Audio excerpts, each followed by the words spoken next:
What's happening, man? This ATL beat banger Fatboi. I just jumped off the porch with Dirty Glove Bastard. You did. Put the pounds in the trash can, Gucci do the dishes. Don't nobody fuck with my kitchen. Yeah. All right. And recently you've been working a lot with TK Kravitz. What's it like working with him in the studio? I call him Little Michael Jackson. Huh. I mean, TK, man. TK is like it's a few artists in the business that you really come to like have admiration for, like really get close to, and like, yeah, man, like this, I fuck with this dude like that.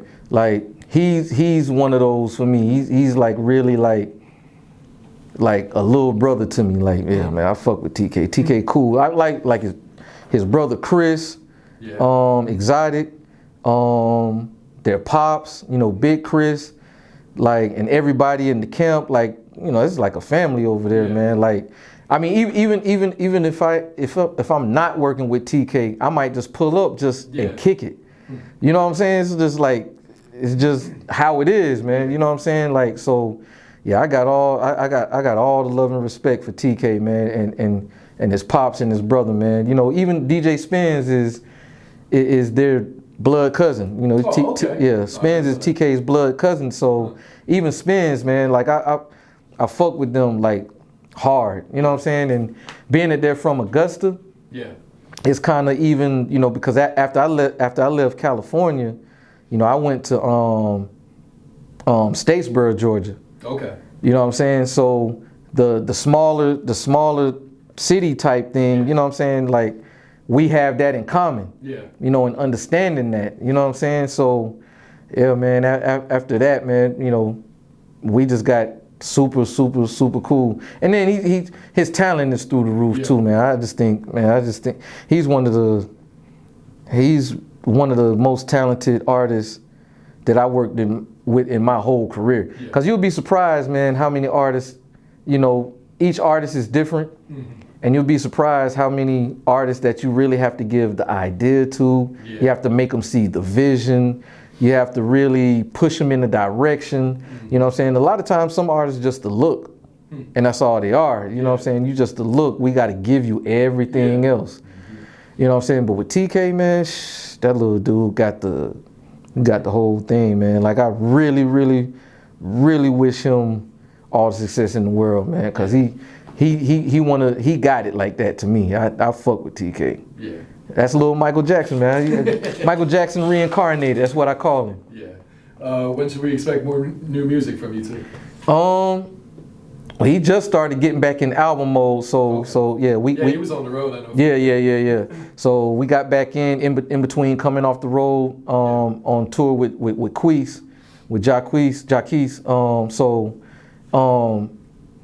You know, in between that, you know, we getting back in. So we just started back working. Okay. So right now we got a couple records in the can.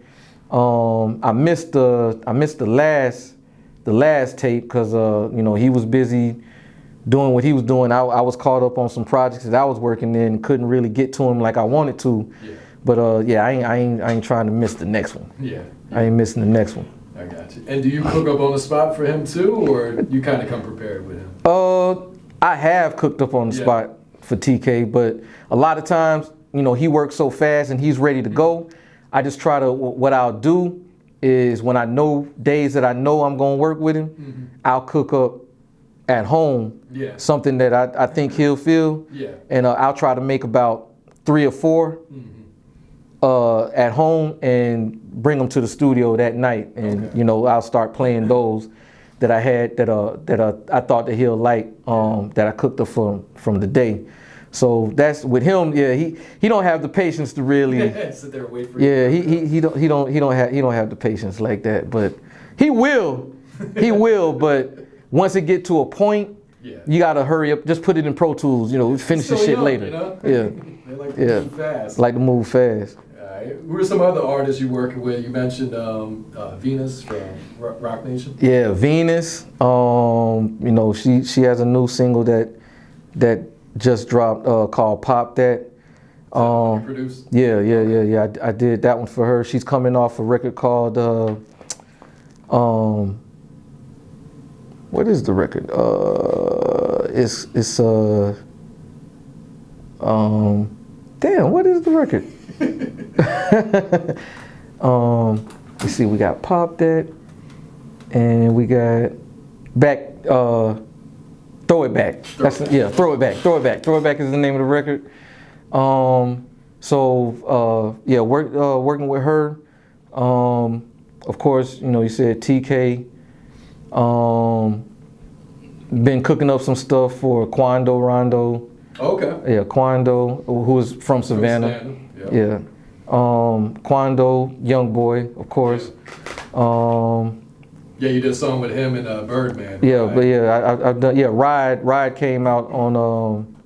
We did it for a project called From the Bayou, a Birdman and Youngboy project.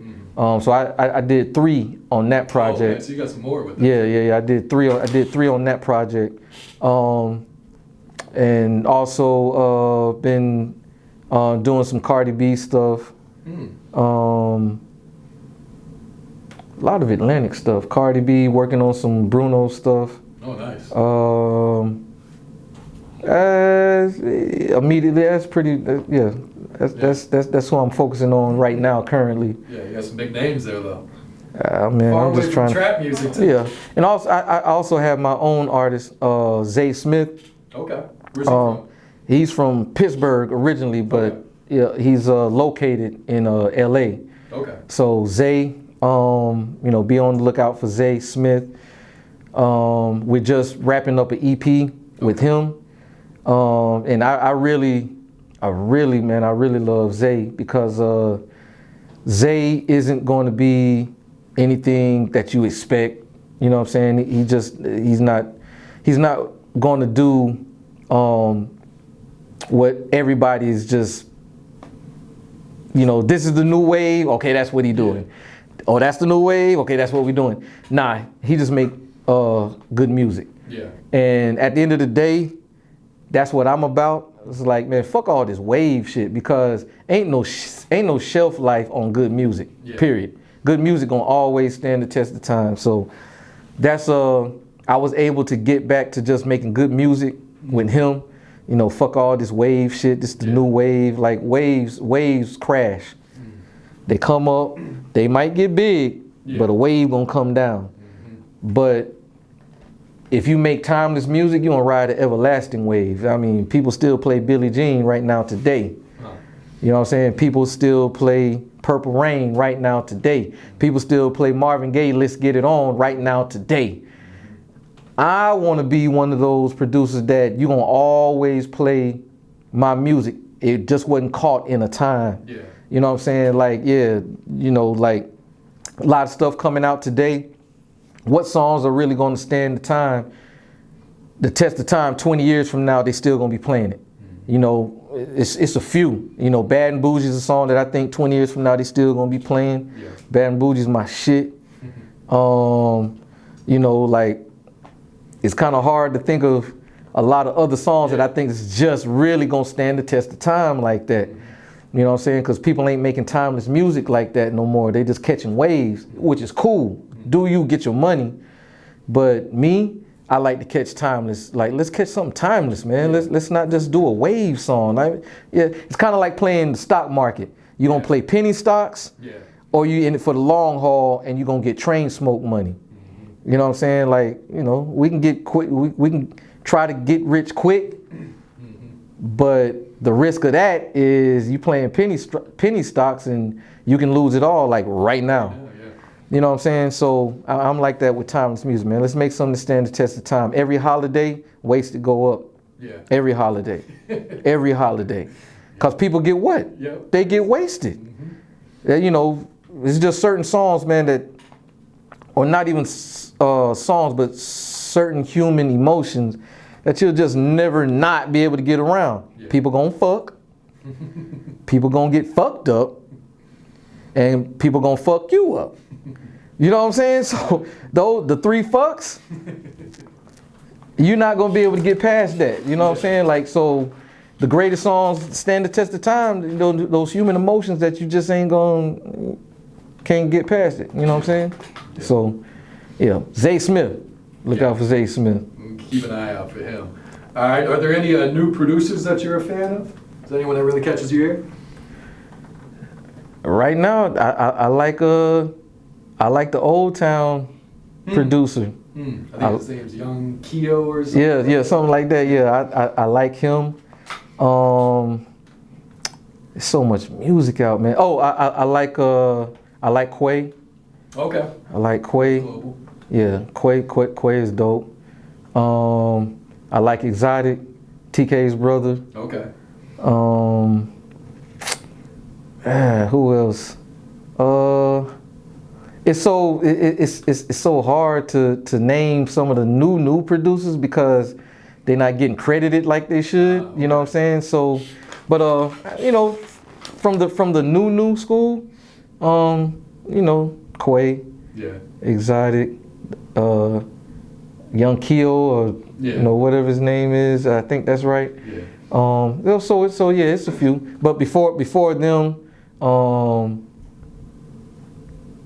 Metro. Okay. Of course, Southside. All my little brothers. Yeah. In the game, you know, Metro, Southside. Yeah, they all credit you too, you know. Yeah, those are all the little homies. You know what I'm saying? Shit, there's somebody I'm leaving out. Damn. See, every time when you put me on the spot with names, man, I lose it. But yeah, it's you know, of course those with my little homies, you know what I'm saying, Southside, you know what I'm saying. So yeah. All right, what advice would you give upcoming producers? Man, learn the game, like the business of it. Business side of it. You know what I'm saying? Learn the business of it, man. Like, I know everybody wants to like get out and be noticed and, you know, sacrifice a lot of stuff just so their music will be heard, and then kind of get shitted on the back end of it, you know, because you just wanted the fame, you know. But nah, learn the business, man. Get your business straight on this shit. Perfect your craft. You know what I'm saying? Like, try to be, you know, get better each day, every day. You know, perfect your craft, and also study the greats. If you in it for more than just money, study the greats, because to become great, you got to study greatness.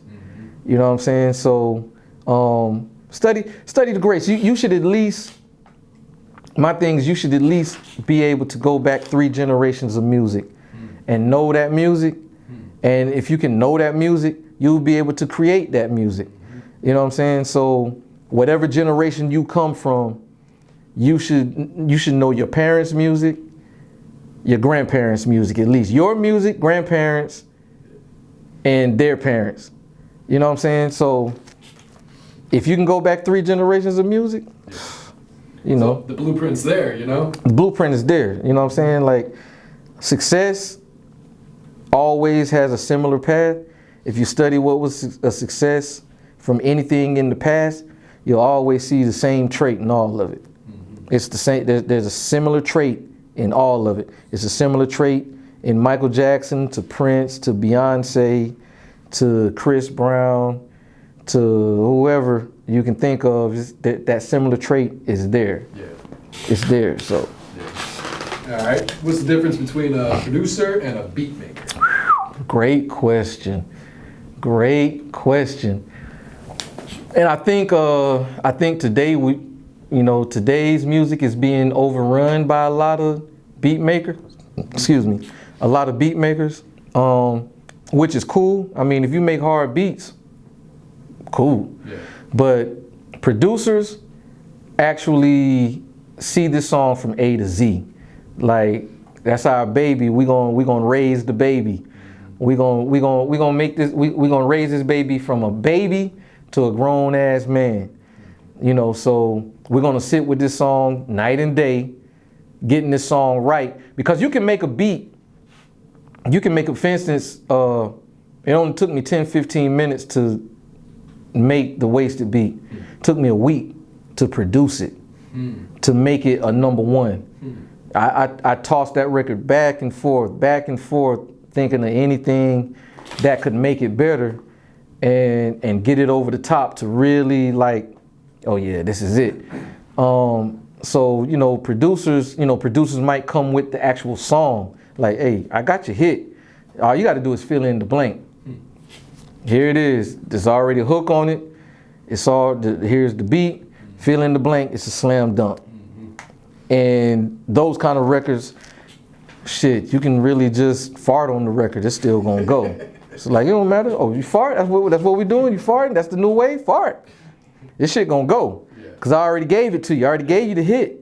You know what I'm saying? So whereas, you know, beat makers just gonna give you a hard beat and then push you out in the water to kind of figure it out yourself. Figure it out. What you gonna do? Yeah. Which a lot of today's artists, the streaming artists, they do kind of go that way. But I've seen so many situations where you send a track to somebody and they do what they want to do and they just completely destroy what this could have been because you just did whatever you wanted to do, and there was a concept to this shit. Like if you follow the concept of it, this shit is out of here. You know what I'm saying? Also, you know, I don't know if a lot of the new artists can even follow concepts like that. It's just like, you know, they so caught up in catching a wave or whatever, and to me, sounding like something that's already popular. You know, that's a pet peeve of mine. It's like, damn, why do you want to sound like all them motherfuckers? Why? Like, how about perfect example, Old Town. Nobody saw that shit coming. And it's out of here. It's out of the fuck here. Why? Because he don't sound like nobody fucking else. You know what I'm saying? Bad and Bougie didn't sound like nobody else. You know, Wasted didn't sound like nobody else. You know what I'm saying? Drifter didn't sound like nobody else. Cut Friends, when I did that, didn't sound like nobody else. So I'm always trying to encourage the artists, like, I'm not going to keep giving you the same shit everybody else give you. Yeah. You know what I'm saying? The producer in me just won't allow that to happen. Now, I'm going to give you some shit that, yeah, we're going to do some shit that's wavy with everybody else. We're going to do that shit too. Yeah. But you got to let me have my moment. I'm going to give you what you need, not necessarily what you want. You know what I'm saying? Because you got a million records of what you want. Everything that you want sound like everybody else. But what about that one that's going to set you aside from everybody else and you're going to leave everybody else in the dust? That's what I try to get. That's another lesson for the young artists. Like, stop catching just the wave, because especially in this era of streaming, you can die out like that. Because whoever comes, and what's going to happen if you the one spearheading the new sound, everybody going to jump on you. They're going to jump on your wave. Even from a producer. Like my staccato strings in Wasted, I started hearing it was all over the place. I didn't get mad about it because I knew it inspired somebody. People inspired. You inspire people to do great things. So I was more flattered than anything. I was like, damn, like that's what's up. Like they really, even in the Adam Sandler movie, you hear, I want to get chocolate wasted. Like Adam Sandler is watching fucking Wasted. I mean, listening to Wasted. You know what I'm saying? So, you know, be the artist that start the wave, man. You know what I'm saying? Be the producer that's gonna give somebody the record that don't sound like every fucking thing else. You know what I'm saying? That's my only, like I was talking to Metro. I was talking to Metro like a couple of weeks ago. And me and Metro was on some, we need to catch that next wave. You know what I'm saying? Like, you know what I'm saying? Metro, no, it ain't about sounding like everybody. You want to be ahead of the curve? Set the trend. You know, like when we came into the game, it was all about setting it. Now everybody cool with copying it. Yeah. I just want to follow what's hot. I just want to do what's hot. You know, so if you ain't Future, you ain't gonna out Future. So why you in the Future lane doing exactly what Future do? Yeah. You can't out Future. Future's Future.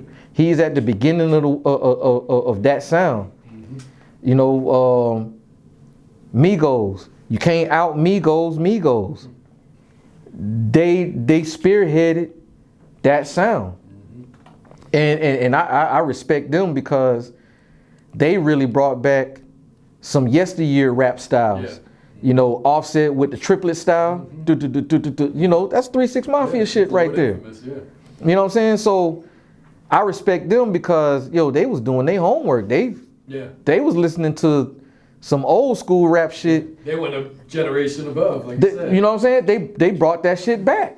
You know what I'm saying? So I respect them for that now because everything in music ain't nothing new under the sun. You know, I don't know what what the new artists think, but nah, you're not doing nothing new, bro. It ain't new because a lot of shit that I hear in a lot of today's music, it sounds psychedelic to me like Jimi Hendrix. It's some psychedelic Jimi Hendrix type stuff. So you ain't doing nothing new. Yeah. If this was the 60s, you'd be Jimi Hendrix. You know what I'm saying? Like you're doing, music is a revolving door. Yeah. So you don't have to create, like you can create something new, but it ain't new. Yeah.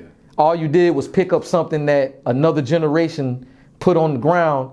You picked it up, whether you knew it or you didn't know it, but you picked it up and you made it new again for your generation. And that's what you're supposed to do. That's why I'm always looking for what ain't nobody doing no more that they used to do. And you bring it back. Yep. And you bring it back in today's sound. That's why, to me, Future called himself Future Hendrix, because to me, Future sound was psychedelic. It's Jimi Hendrix. And I have synesthesia. So synesthesia is seeing music in colors. Whenever I hear Future music, it's purple. Jimi Hendrix is purple. Like all his music is purple. You know, my music is more gray, black, depending on how dark it is. That's my sound, you know. So the sounds that you hear, you know, it turns into colors to me. You know what I'm saying? So, you know, do something, be trend set again, man. Let's not everybody just, but you know what else though? A lot of this shit is like it is because the internet exposes everything so fast. You know what I'm saying? So you can't really blame them, because if you go back to Prince, in Prince's day, Prince from Minneapolis, but Prince through the world, it seemed like Prince was the only one that had that sound. He wasn't. All of Minneapolis sounded like Prince, because that was a Minneapolis sound as a whole. You threw a rock and hit any artist from Minneapolis, they sounded like what Prince was doing. Prince was the best at doing that shit, and you didn't have the internet to expose all the other people that was doing that same sound. And you still had to be signed to a label to get that sound exposed. The label was only signing the best people of these regions. You know what I'm saying? Like, we only have space for one fucking Prince. It's only space for one Michael Jackson. It's only space for one Chris Brown. It's only space for one Biggie. Space for one Pac. You know what I'm saying? Now we in the era where, okay, we gonna start it with Future, but it's gonna be another Future tomorrow. You know what I'm saying? We got Gucci, but it's gonna be another Gucci tomorrow. We got Offset, we got Quavo, we got Takeoff, but it's 3 more of them tomorrow. You know what I'm saying? So even with producers, like, I still came from the era where my sound was my sound.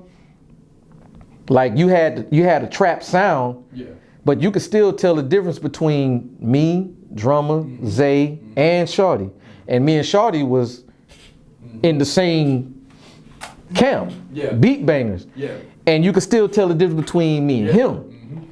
You know what I'm saying? So now it's just like, I can't tell who is who. because everybody's using the same drum sounds. Everyone's got the same kit. Everybody got the same kit. We wasn't getting everybody our kits. Yeah. You know, like, especially me, I wouldn't leave no 808s open for you to get. Couldn't get them. You know what I'm saying? And now it's like, these beat packs started going out, and everybody, you know, Fatboi kit. And I literally You never made one, huh? I never made a Fatboi kit, but I saw Fatboi kits. It had a picture of me and everything. It had a quote from me and everything. I didn't say that shit. You know what I'm saying? And I'm listening to the little kid. I'm like, man, I would never use that shit. Really? They didn't even have the right sounds. But it was the only thing that they actually had in there was one of my snares, because I did leave it open and wasted, and a triangle. So they had my triangle and they had my snare. Just mixed it with a whole bunch of other sounds. And other sounds that I think they just put up. But yeah, they was selling this. Somebody owe me some money. You owe me some money. I know you owe Drummer some money. You owe Zay some money. And you owe Shorty some money. Cause y'all definitely had them kits. I seen them myself. Like, I know I didn't do it. I didn't sign off on that shit. So it is what it is. But everybody, me personally, I hear my same snare mixed and tuned 4 different times. Cause what I started doing, I started stealing from them. Yeah. It's just like, man, all right, whatever. Because and it's gonna happen, because when I came into the game, shit, if Lil Jon left the kick open, I sampled it. Yeah. I got Lil Jon kick. I got a Lil Jon clap. I got a Lil Jon snare. So I was taking, you know, whatever was left open. Isley Brothers, kick, snare. Ooh, shit. So I was going around doing my little searches and shit. I'll find some shit. So yeah, I was doing it. You know what I'm saying? But I wasn't taking the whole kit from Jon. You know what I'm saying? It's like, god damn. You know what I'm saying? I still didn't want you to know where I got this shit from. You know, you might hear it and be like, it's Lil Jon, ain't it? You know what I'm saying? But Planet Rock, the Planet Rock snare. You know what I'm saying? And DJ Toomp was probably the biggest user of that Planet Rock snare.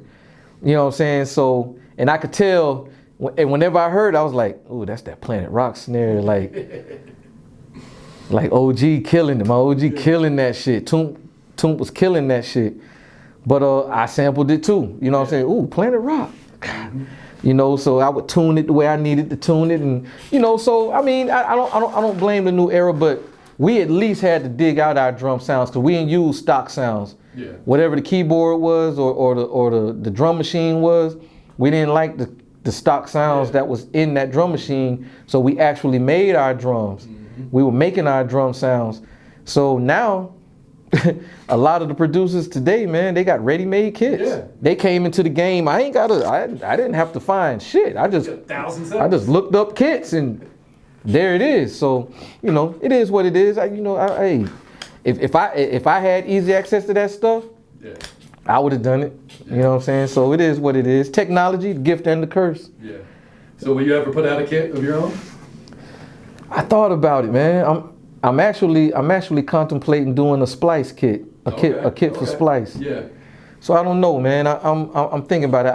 I saw Zay did one. Okay. Yeah. I don't know if Drummer did one. No, he mentioned he hasn't done one yet. Yeah. I actually went on the site to look up how to do the kit. Yeah. Is asking you to do way too much. Too much work, huh? So I was like, man, I don't know, man.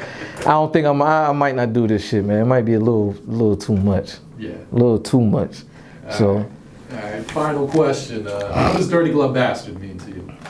Man, Dirty Glove Bastard was like, for me, Dirty Glove Bastard was like my, what would you call it? Like Jet magazine for my mom them back in the days. Yeah. You know, you finding out my mom didn't want to get the info on their favorite artists and all that. They had Jet magazine or Ebony magazine around, so they'll look at that. You know, so for our generation, that's what Dirty Glove Bastard was for me. It's like I was able to see what people was thinking about my records. Yeah. You know what I'm saying? So my records come, it'll have a review on it. And you know, Dirty Glove Bastard was always my friend. So I appreciate it. You know, I never really saw a bad review of any of my stuff. So, you know, I would go there, read the review or whatever it was, and then look at all the comments. You know, how do people really feel about me? You know what I'm saying? What they feel about my music. So of course you got your haters, like they gonna come on there. That's what taught me how to really deal with social media, because I used to get upset every time I see one negative comment. Yeah. And then, you know, Ron was like, yeah, but how many positive comments have you seen? I was like, you're right. So it would be positive, negative, positive. You get stuck on the negative. And right now, you know, this is at the beginning of the social media thing. So the kids right now on social media, they can't handle none of that negative shit. It's like, why are you paying attention to it? Like, fuck that negative shit.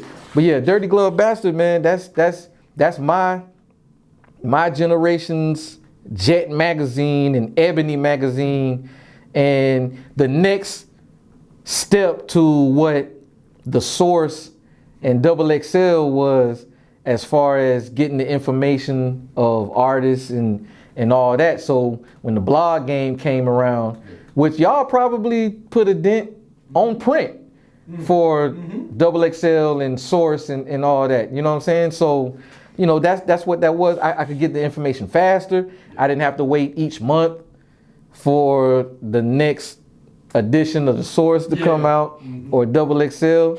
You know, somebody was hot, somebody dropped something new, or somebody did something. It's like, okay, I'm on that. You know what I'm saying? So yeah, that's what that is to me, man. Dirty Glove Bastard, man.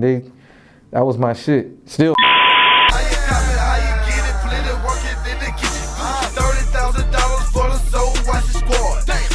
For a deal for the soul, watch the boys. Gucci on Aquarius, a soul, watch the shark.